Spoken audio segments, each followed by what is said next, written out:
Hello friends, welcome to my channel creative Anjali. स्वागत है आप सबका आपके चैनल क्रिएटिव अंजलि में। और बहुत दिनों के बाद मैं व्लॉग लेकर आ रही हूँ। ऐसे तो मैं शॉर्ट्स डालती रहती हूँ, बट ये बहुत दिनों के बाद व्लॉग है। और हाँ, मैं निकल रही हूँ अपने मायके के लिए। तो मैं स्कूल गई थी, हाफ डे लिया था, हस्बैंड आ गए थे लेने के लिए। सारी पैकिंग हो गई थी, जो बचा था उन्होंने ही कर दिया। और वो मुझे रिसीव करने आए मेरे स्कूल, फिर मुझे छोड़ने के लिए गए स्टेशन। और साथ में मेरे बेटा भी जा रहा था, वो भी बहुत दिनों के बाद नानी हाउस जा रहा था। बीच में मैं गई थी अपने मायके समर वेकेशन के टाइम पर। फिर ये बर्थडे में जाने का प्लान हुआ। एकदम से सब कहने लगे नहीं आना है आना है, और बहुत ट्रैफिक मिल रही थी, रेड लाइट इतने मिल रहे थे। तो हस्बैंड ने बोला कहो कि हम सही टाइम पे निकले हैं। 1:15 को हमारी ट्रेन थी और ये दिल्ली स्टेशन से नहीं था, आनंद विहार स्टेशन से था। फाइनली हम ट्रैफिक क्रॉस करके आनंद विहार स्टेशन आ गए। और बहुत एक्साइटमेंट है बर्थडे में जाने के लिए, भतीजे के बर्थडे में जाने के लिए। भाई बहुत, ऐसे तो मैं सोच रही थी छोड़ दो, मैं नहीं जाती हूँ, रहने देती हूँ, क्योंकि अभी तो होकर आई थी। और पटना जाना इतना ईजी नहीं होता है, प्लस मुझे स्कूल छोड़ना पड़ रहा है 2-3 दिन के लिए। 2 दिन के लिए सिर्फ गई थी, और एक बेटे का भी स्कूल और कोचिंग छूटेगा। मैं ये सब सोच के जाने का प्लान नहीं कर रही थी, लेकिन भाई ने कहा नहीं आना है, ज़रूर आना है, ऐसे कैसे नहीं आओगी भतीजे के बर्थडे पर, वो भी फर्स्ट बर्थडे है। तो फाइनली स्टेशन तो आ गए हैं और यहाँ से हमें अंदर जाना है।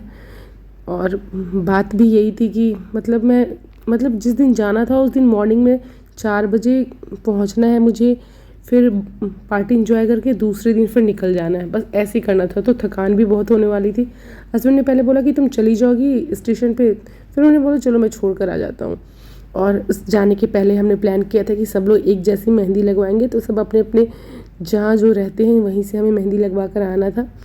तो मैंने भी मेहंदी लगवाया। ये बर्थडे सेलिब्रेशन की मेहंदी है, केक वेक लिखना था। और बुआ मतलब मानस का बर्थडे और मानस की बुआ, ऐसे सबने अपने हाथ पे लिखवाया था।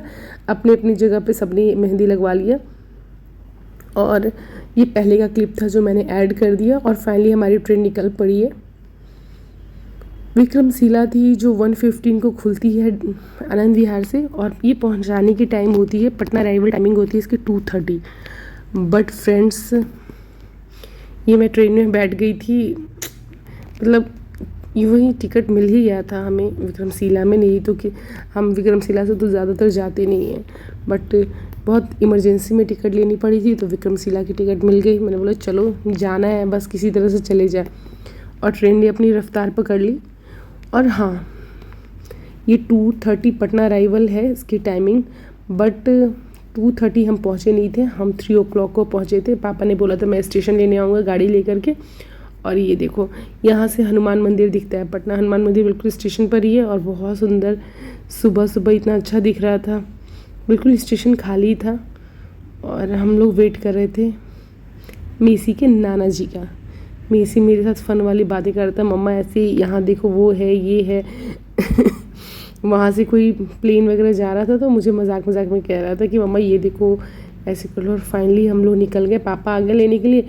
फिर सुबह में पूजा था, बर्थडे के दिन सुबह में पूजा था, तो उसके लिए फ्लावर वगैरह चाहिए था। तो पापा पूजा के लिए फूल लेने लगे। और फूल भी बहुत कम नहीं चाहिए थे, बहुत अच्छे खासे फूल चाहिए थे। तो जहाँ फूल का शॉप होता है मॉर्निंग में फ्रेश फूल आते हैं।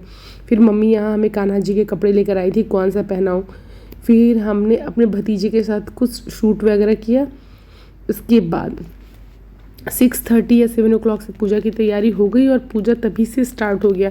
पहले भाई नहा वहा कर चला गया, मतलब इतनी सुबह सुबह तैयारी करना और सब कुछ। पंडित जी बहुत अच्छे थे, उन्होंने खुद सारी तैयारी की। और शिवलिंग देखो कितना सुंदर शिवलिंग बनाया है पंडित जी ने।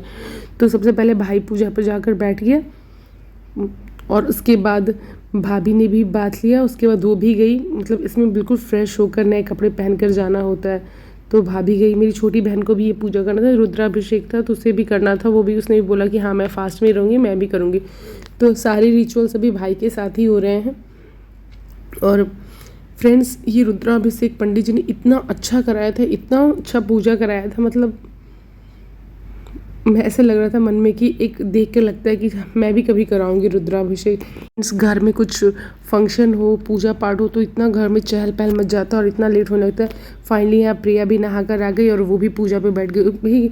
मतलब फीमेल्स को तो बहुत ही ज़्यादा प्रॉब्लम, साड़ी वेयर करो, थोड़े मेकअप लगाओ, बट उससे तो कुछ भी मेकअप वगैरह लगाने का टाइम ही नहीं मिला। और टर्न वाइज सबको नहाना है, रेडी होना है, तो ऐसे ही कुछ चल रहा था।